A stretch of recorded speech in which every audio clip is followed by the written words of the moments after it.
Rais wa chama cha wanasheria Tanganyika TLS Boniface Mwabukusi amelaani vikali hatua za baadhi ya wanachama wa chama cha demokrasia na maendeleo Chadema kuonekana wakiwa wametupwa porini na wakiwa wamejeruhiwa, huku wanachama wengine wa chama hicho, raia na wanahabari kukamatwa ama kuzuiwa na jeshi la polisi wakiwa wanaendelea au tayari wamefika katika mahakama ya Kisutu kushuhudia kesi ya mwenyekiti wa Chadema Tundu Lissu, akitaja tukio hilo kuwa shambulio dhidi ya utawala wa sheria.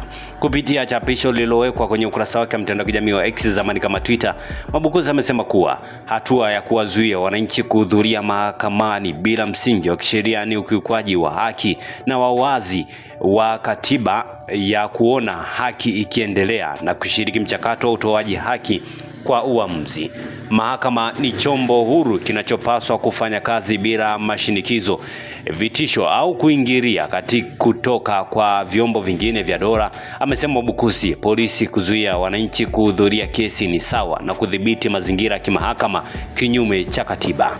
Ameongeza kuwa wananchi ambao haki ya kikatiba ya kukusanyika kwa amani na kushuhudia mwenendo wa mashauri mahakamani, hivyo kuwazuia au kuwatendea ukatili ni kuvunja haki hiyo. TLS imetoa tayari inaelekeza kamati yake kufuatilia swala hilo kwa kina ili kuona hatua stahiki za kuchukua, ikiwa ni pamoja na kushirikiana na wahanga katika hatua za kisheria dhidi ya taasisi au watu binafsi waliokiuka haki zao. Aidha, TLS imetoa wito kwa mahakama ama na wahanga wa vitendo hivyo kuwasiliana na polisi mara moja kupata PF3 ambayo ni haki yao ya kisheria, kukusanya ushahidi kama picha, video na maelezo ya maandishi kuthibitisha madhira yaliyowapata. Mwabukusi ameongeza kuwa matukio haya yamekuwa yakijirudia na kuanza kuzoeleka, jambo ambalo TLS inaliona ni hatari kwa mustakabali wa haki, demokrasia na utawala wa sheria nchini.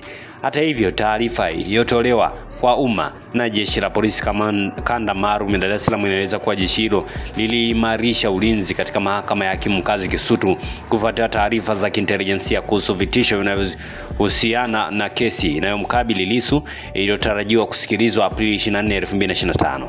Kamanda Mlilo ameeleza kuwa hatua kali za kiusalama zilichukuliwa ili kuhakikisha hali ya utulivu katika eneo la mahakama kufuatia wasiwasi uliokuwepo kuhusu usalama wa mashabiki na viongozi wa kisiasa waliokuwa kusanyika mahakamani hapo. Asante kwa kuifuatilia Baharia TV. Usisahau kulike, kusubscribe, kucomment na kushare.